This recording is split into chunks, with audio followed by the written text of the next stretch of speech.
Ulasan Media.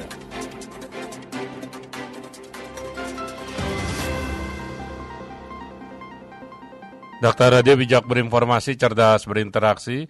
Rekan Dakta pimpinan pusat PP Muhammadiyah menyatakan tidak berorientasi pada profit atau keuntungan dalam mengelola izin usaha pertambangan.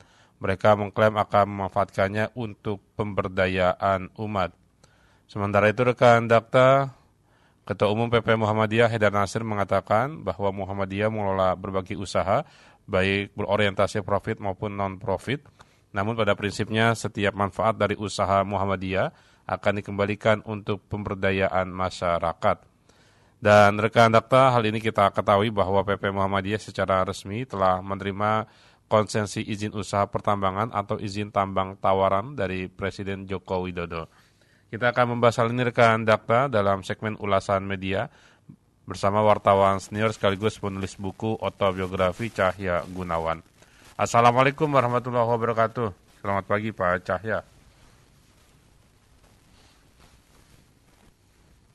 Halo Pak Cahya. Ya, rekan Dakta kami terputus dengan Pak Cahya. Assalamualaikum warahmatullahi wabarakatuh Pak Cahya. Waalaikumsalam warahmatullahi wabarakatuh. Selamat pagi Bang Jaid. Selamat pagi Bapak. Pak Cahya, PP Muhammadiyah akhirnya telah resmi menerima konsensi izin usaha pertambangan atau izin tambang dari tawaran pemerintah. Bagaimana melihat PP Muhammadiyah yang akhirnya mengambil tawaran untuk mengelola izin usaha pertambangan, Pak? Ya, ini sebenarnya pro kontra soal izin tambang ini selama beberapa bulan ini mencuat di masyarakat ya. Bahkan di internal Muhammadiyah sendiri pun terjadi pro kontra itu.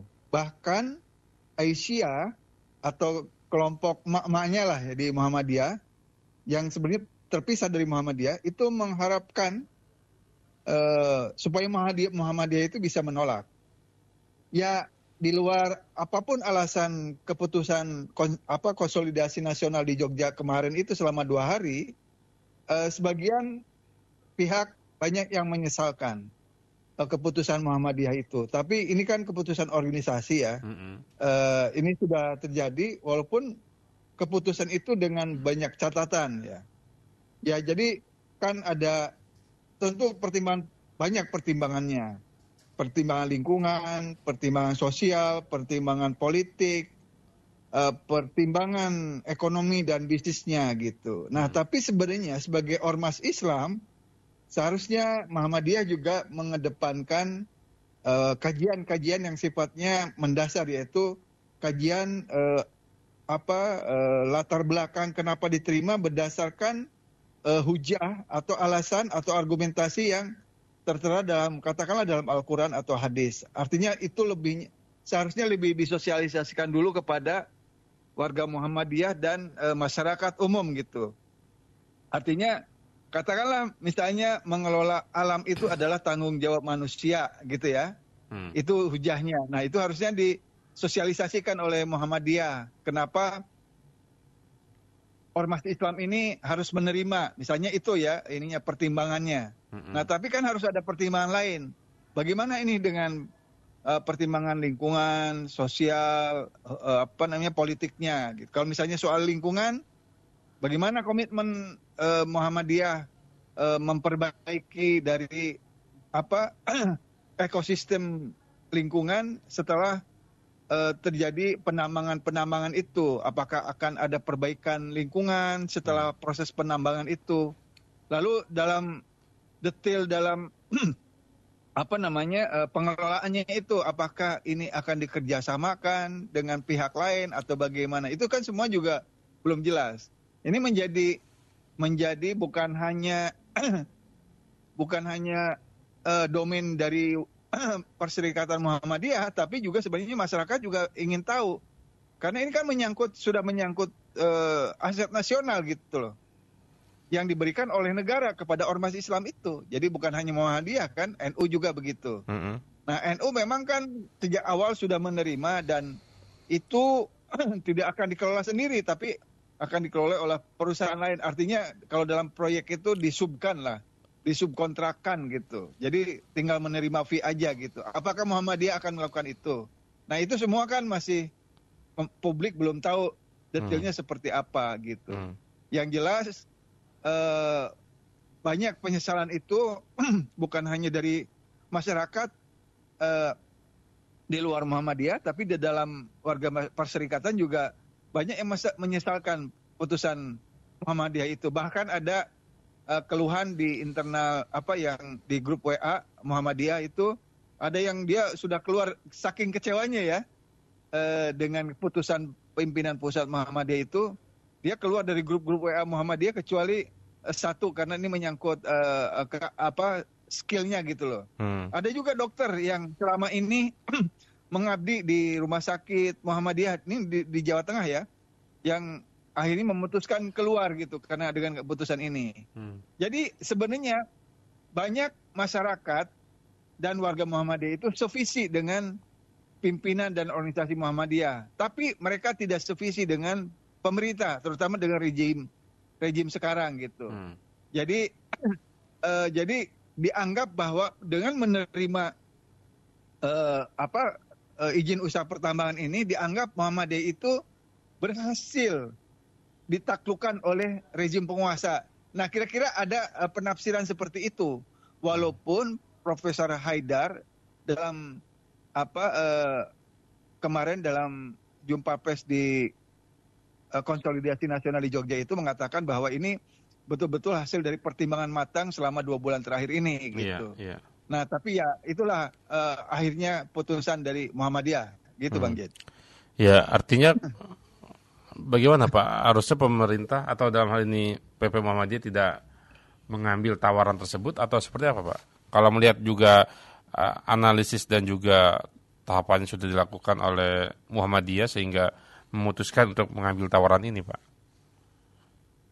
Iya kan, harusnya kan dalam konsideran atau pertimbangan itu ada manfaat dan mudaratnya ya kan.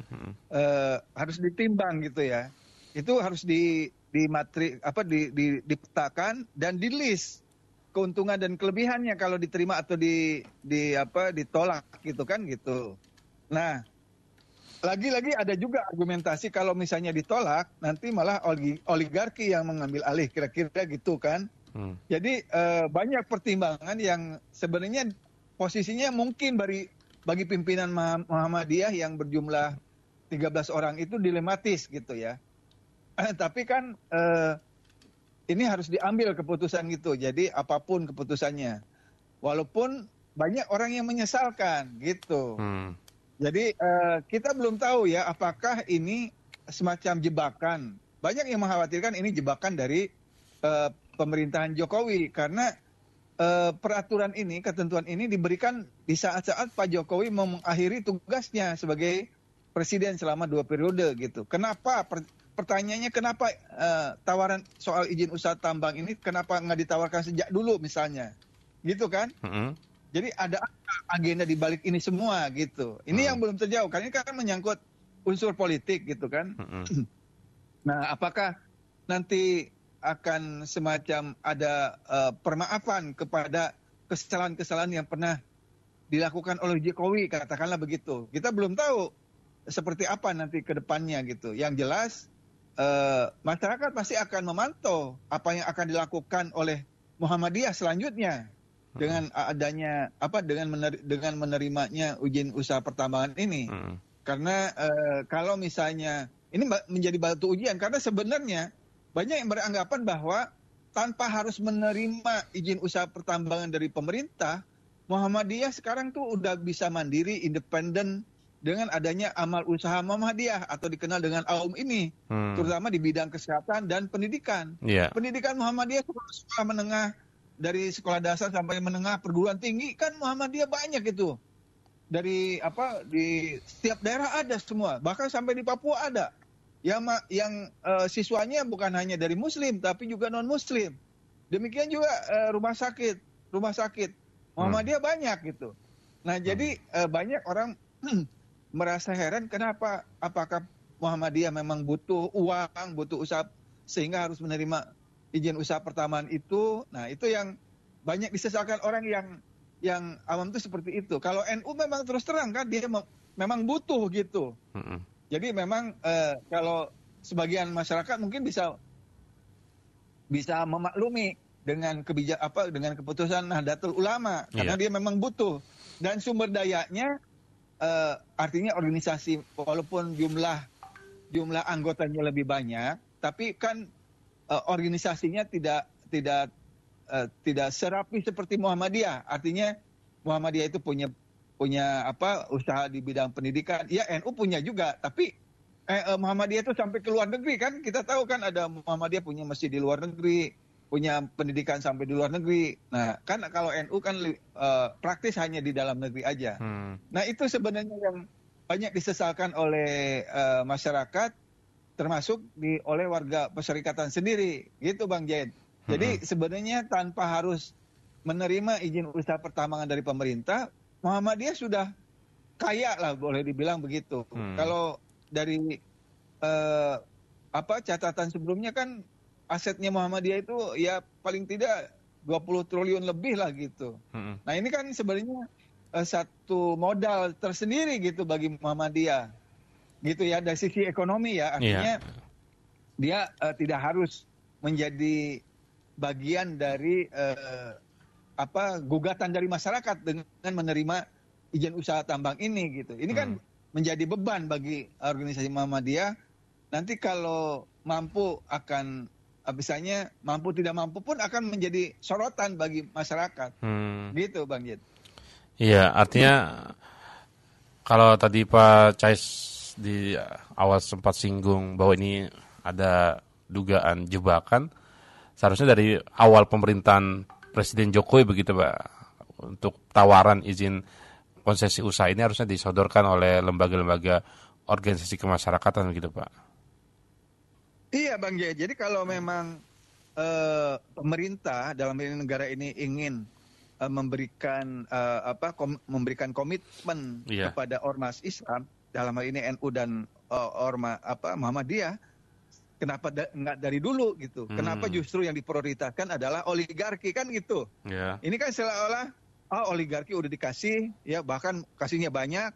Nah, sekarang giliran ormas. Jadi seolah-olah ormas Islam itu ditempatkan jauh di bawah oligarki gitu loh. Nah gitu ya. Jadi menurut saya malah sebenarnya standing position seperti PGI atau KWI itu lebih jelas karena dia mengakui bahwa dia tidak punya kapasitas untuk mengelola itu. Nah, itu masuk dalam logika masyarakat gitu loh. Artinya dia ormas Islam. Artinya organisasi keagamaan. Yang ngurusnya keagamaan ya, kayak PGI, KWI, termasuk sebenarnya NU dan Muhammadiyah. Tapi kan ormas Islam itu tidak hanya urusan ibadah ubudiyah, tapi juga muamalah. Artinya makanya Muhammadiyah membangun di sektor pendidikan dan kesehatan. Dan itu tidak dilakukan oleh organisasi keagamaan di luar Islam seperti PGI. Ya memang mereka punya Ursula atau sekolah-sekolah ini, tapi kan tidak sebanyak Muhammadiyah atau NU sekalipun gitu. Nah ini yang banyak belum dipahami oleh masyarakat itu, semampu apa Muhammadiyah bisa mengelola tambang itu, apakah akan dikelola sendiri atau disubkontrakan seperti NU misalnya. Itu yang masih tanda tanya besar sampai sekarang. Gitu. Jadi karena dalam jumpa pers di Konsolidasi Nasional kemarin itu tidak sampai dijelaskan sampai detail.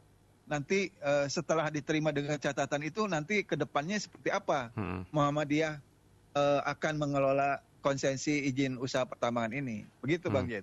Baik. Pak Cahaya, terima kasih catatannya pagi hari ini Pak. Sama-sama Bang Jen. Terima kasih. Assalamualaikum warahmatullahi wabarakatuh. Waalaikumsalam warahmatullahi wabarakatuh.